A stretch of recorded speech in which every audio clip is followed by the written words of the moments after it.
주한이 주의도 많이 커서 어렸을 때가 잘 생각이 안 나요. 7살 전에 잘 생각이 안 나는데, 대충 주한이, 뭐 되게 아이들이 그러겠지만 주한이 주의 때 한 5살? 한 말을 하기 시작하면서 질문을 하기 시작했던 것 같아요. 어디 가면, 아빠 저거 뭐야? 아빠 이건 뭐야? 그래서 저거는 사자야. 뭐 저거는 바나나고 저거는 뭐 하늘이고 뭐 구름이고 이렇게 대답을 했던 기억이 있습니다. 근데 좀 더 커서 한 6살 학교 들어가기 6살 7살쯤 되면서부터 질문의 수준이 달라졌어요. 아빠 이건 뭐야가 아니라 주한이 주희가 이렇게 물어보면 아빠 사자는 왜 빨라? 주희가 이제 가끔 물어봐요. 아빠 왜 난 여자야? 그러면 이제 질문이 그냥 이렇게 쉽게 답할 수 있는 질문에서 아이들의 수준이 높아지면서 이렇게 뭐라 그럴까요? 근본적인 뭔가 그런 질문들을 이렇게 주한이나 주희가 저한테 했던 기억이 나고요.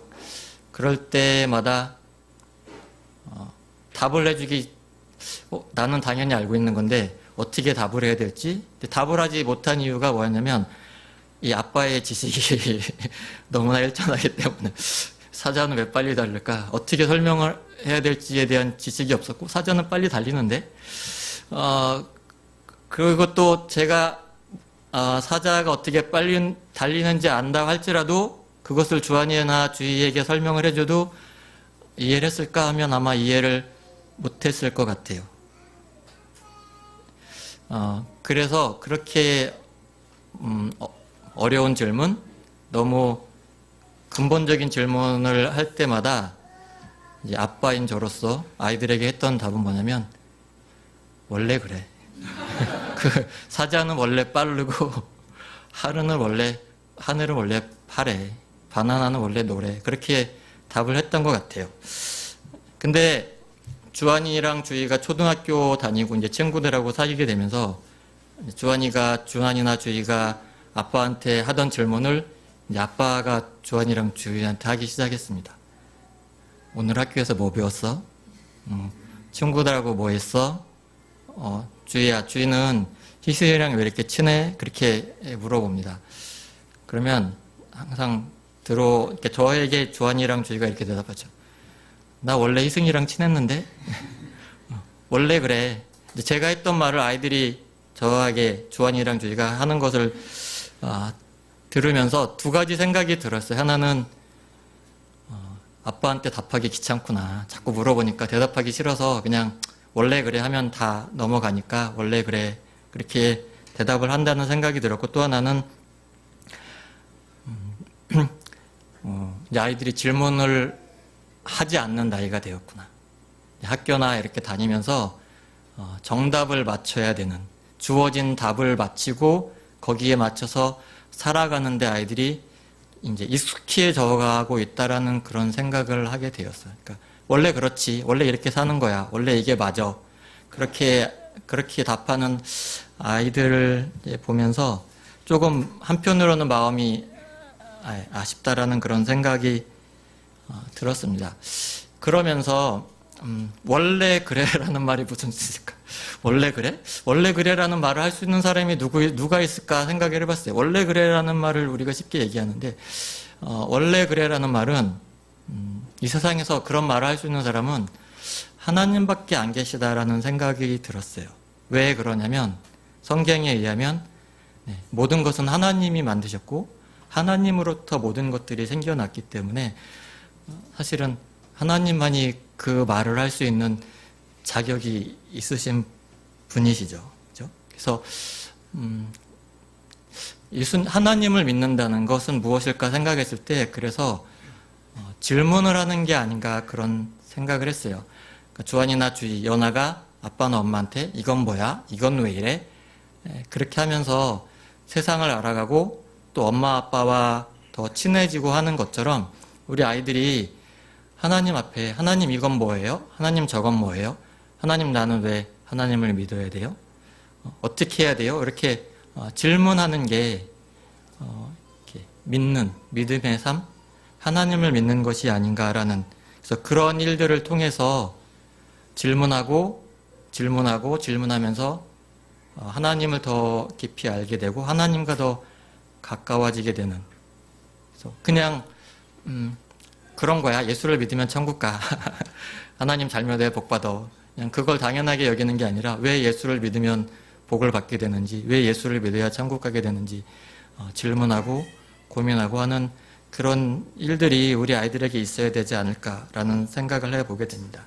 그러면서 이런 생각을 해봤어요. 어느 순간 연아나 주한이나 주희가 하나님 앞에 질문하던 그 단계를 넘어가면 이제 너희들이 어느 정도 자라면 하나님이 너희에게 질문을 하실 거야.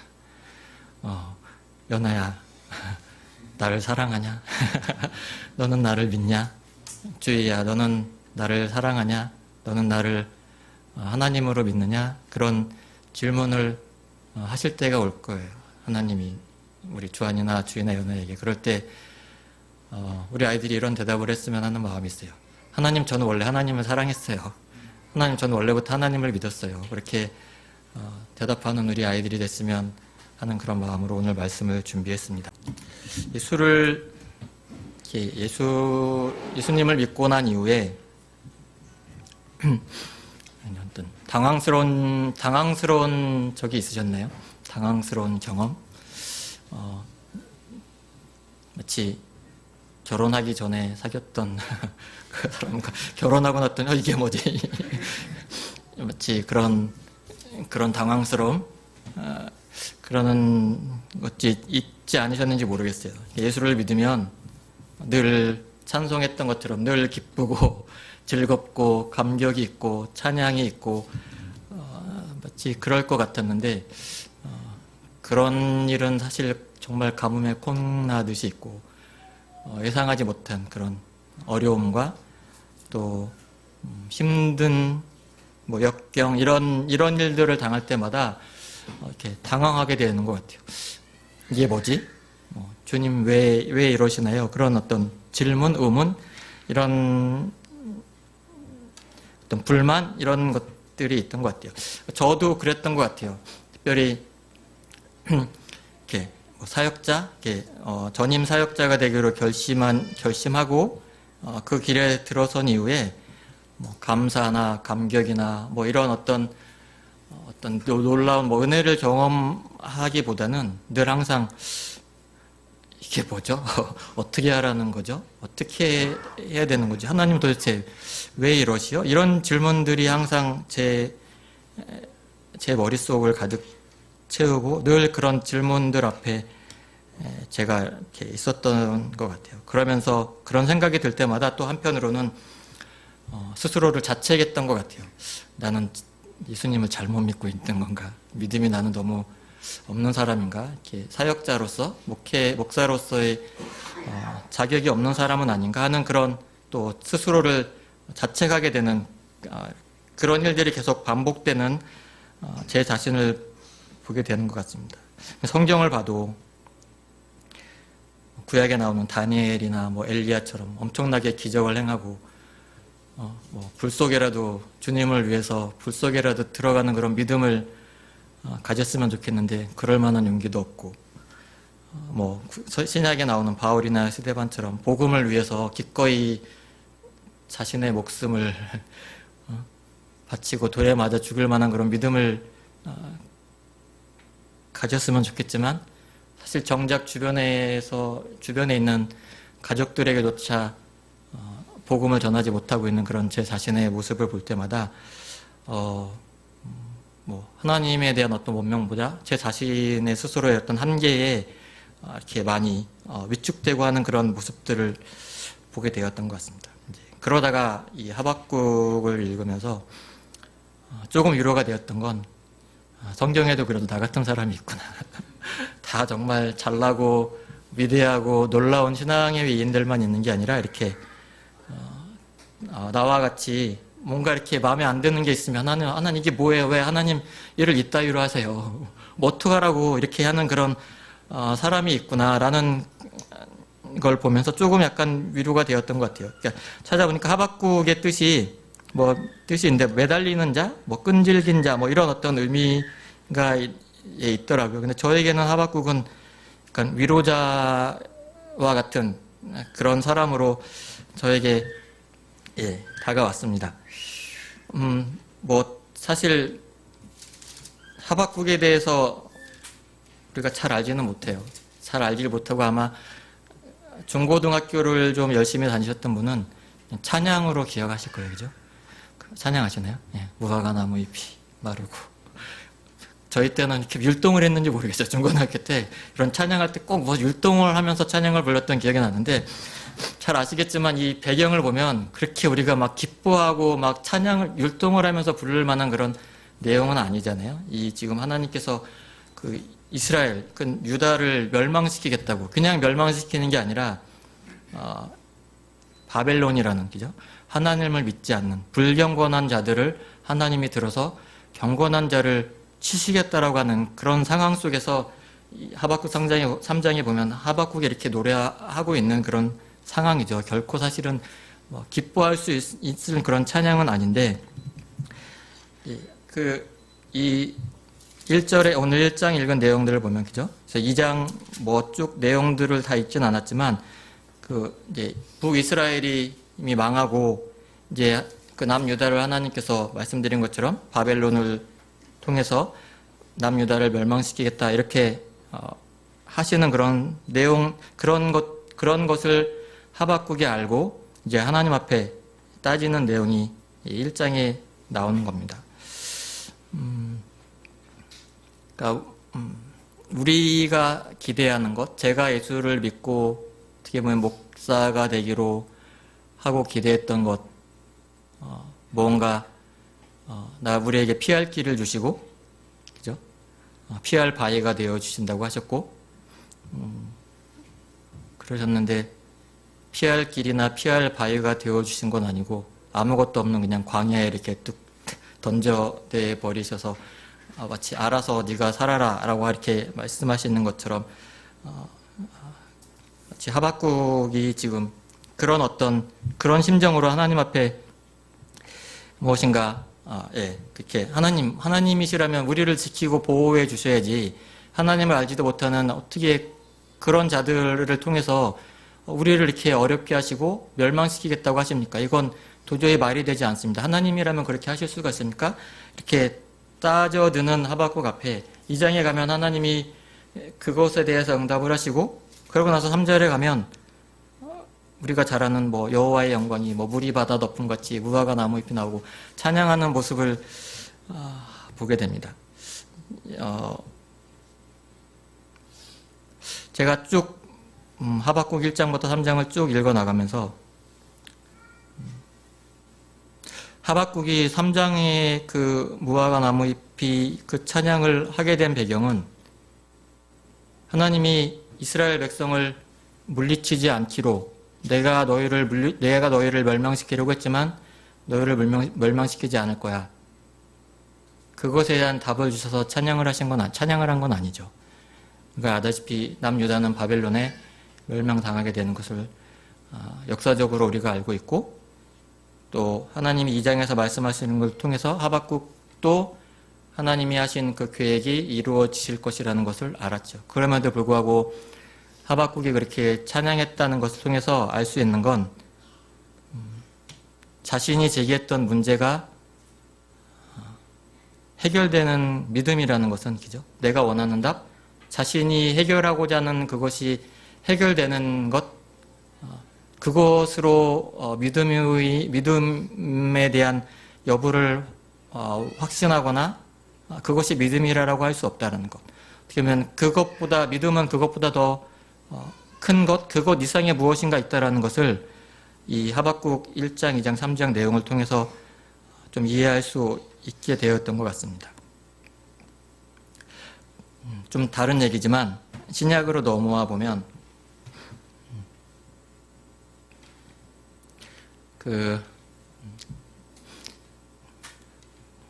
제가 너무 진지하게 분위기를 죄송합니다. 매번 안 그러려고 노력을 하는데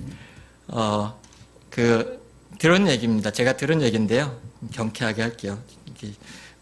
들은 얘기인데 어떤 한 목사님이 그 사도행전 설교하다가 27장, 28장을 설교할 그럴 시점이 되었대요. 그래서 아마 좀 되게 젊었고 뭐 혈기도 왕성하고 또 교인들에게 뭔가 좀 도움을 주고 싶어서 이제 사도행전 27장, 28장 어떤 내용인지 아시나요?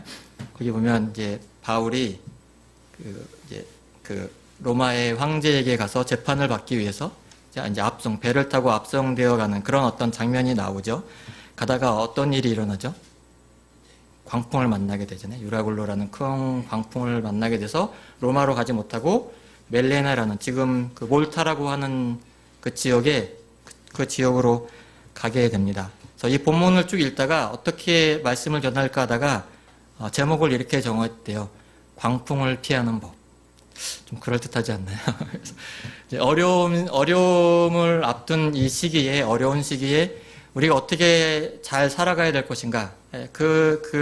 이 내용을, 이 본문을 착안해서 설교를 했다고 합니다. 그래서 앞으로 이제 경제가 어려워지고 먹고 살기 힘들 테니까 돈을 좀 더 아끼시고, 먹을 것도 좀 싼 거 드시고, 뭐 이렇게 해서, 어려움을 극복해 나가야 됩니다. 왜냐하면 그 폭풍이 일어났을 때 배에서 어떤 일이 일어났죠? 살아남기 위해서 막 있는 물건들을 다 최대한 버릴 수 있는 것들은 버리는 그런 장면들이 나오잖아요.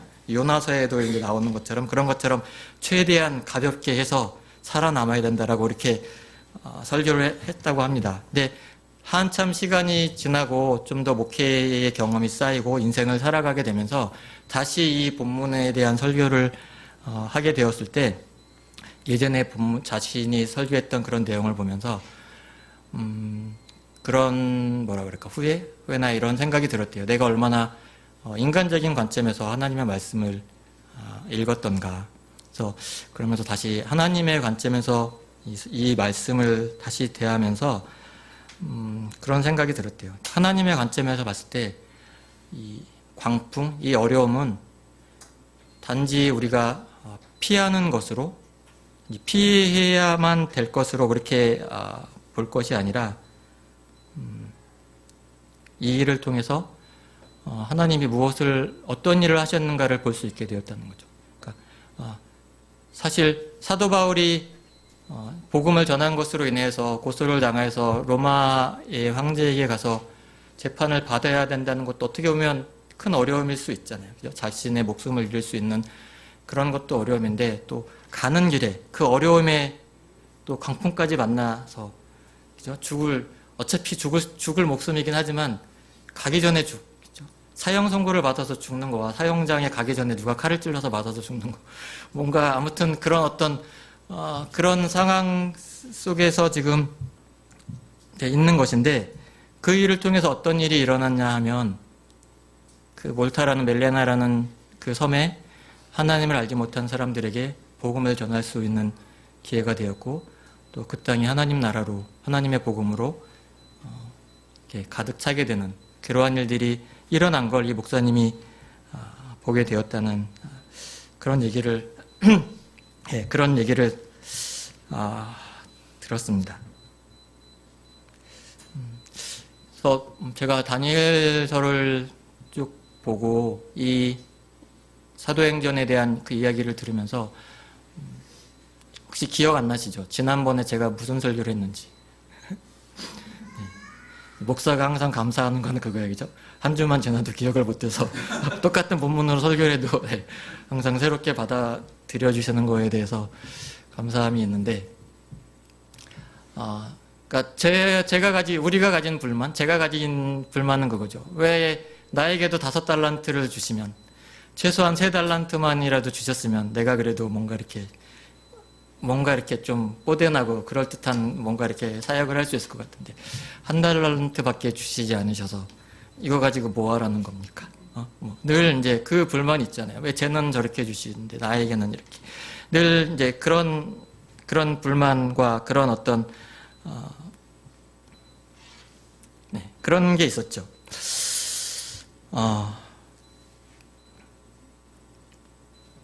얼마 전에 제가 같이 이제 일하고 있는 이제 선교사님이 이런 얘기를 해주셨어요. 그분은 평일에는 직장에서 일을 하시고 주말만, 토요일 날만 이렇게 훈련을 하시는 그런 단체거든요. 한 단체의 원장님이신데, 어떤 그 돈 문제로 인해서 이제 소송이 걸렸던 거예요. 그래서 되게 좀 큰 소송이었기 때문에, 그리고 이분이 거의 이제 그 임원 이사였기 때문에 책임을 지고 이렇게 일을 했어야 됐다고 합니다.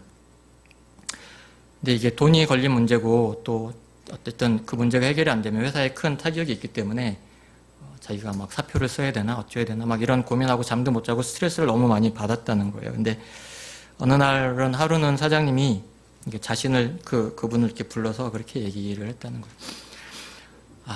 그분이 편씨인데, 편의사. 나는 불교 신자거든. 나는 불교를 믿는데 지금 스트레스 안 받으려고 엄청 노력하고 있는데, 자네는 예수를 믿는다고 하지 않았나?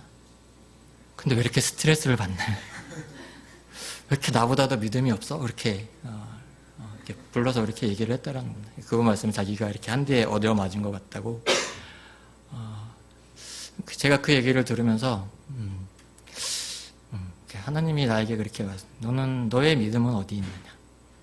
그러니까 이렇게 뭔가 어려움이 생기고 예상치 못한 일들 앞에 서면 늘 피할 길을 달라고 늘 떼쓰고 애쓰고, 아니면 그런 일이 나에게 오지 않도록 그렇게 기도하고 이렇게 뭐 이렇게 매달리고 한 적은 있지만, 정작 그 어려움 가운데 있을 때, 네가 원하지 않는 상황 가운데 있을 때 하나님을 믿고 신뢰할 수 있게, 이 상황이 비록 내가 감당할 수 없고 불만과 불평과 이런 것들이 가득 차 있지만, 그럼에도 불구하고 주님을 신뢰하고 주님을 온전히 믿고 따라갈 수 있는 그런 믿음을 달라고 기도해 본 적이 있냐? 그렇게 저에게 물어보시는 것 같았어요. 그러니까 우리는 어떤 문제가 생길 때 그것에 대한 해답을 얻고, 그 문제가 해결되면 하나님이 나를 사랑하시는 거고, 그것이 나의 어떤 믿음의 척도인 것처럼 그렇게 생각하고 있지만, 오늘 하박국의 말씀이나 또 사도행전에 나왔던 사도 바울의 그 사건, 또 제 같이 일했던 분이 경험했던 그런 일들을 통해서 그 문제가 해결되는 것보다 그 상황 속에서 내가 하나님에 대한 그 신뢰, 하나님을 더 의지하고 하나님을 더 믿고 하나님 앞에 나아갈 수 있는, 그래서 내가 갖고 있는 내 세계에서 하나님의 세계로 들어갈 수 있는, 내 시각을 벗어나서 하나님의 시각에서 나의 삶을 바라보고 이 세상을 바라볼 수 있도록 하나님은 우리의 시각을 넓혀주기를 원하시는데, 자꾸 우리는 우리의 시각 안으로, 우리의 세계 안으로 하나님을 끌어들여서 그 안에서 하나님을 이해하려고 하는 그런 제 자신의 어리석음, 제 자신의 그런 한계를 오늘 말씀을 통해서 조금 좀 배우게 됐던 것 같습니다. 인생이 쉽지가 않잖아요, 그죠? 나이를 먹어갈수록 이렇게 점점 더 어려워지는 것 같아요. 왜 그런지는 모르겠지만 이렇게 돌봐야 될 일들이 너무 많아지는 것 같아요. 부모님, 가족들, 뭐 형제, 자매, 또 주변에 있는 분들, 막 정말 어떨 때는 저도 사실 최근에 막 정말 포기하고 싶다, 막 그런 마음이 막 들고, 이게 뭔가 막 이렇게 그런 생각이 막 들었던 그런 차에 이 말씀을 저에게 주셨던 것 같아요. 너는 무엇을 위해서 기도하고 있냐? 단순히 네 문제가 해결되는 것으로 만족할 것이냐? 아니면 지금 그 상황 속에서 어차피 네가 해결할 수 없는 그 문제인데 나를 믿고 기다려줄래? 내가 어떻게 해결할지. 그게 하나님께서 저에게 주시는 말씀인 것 같습니다.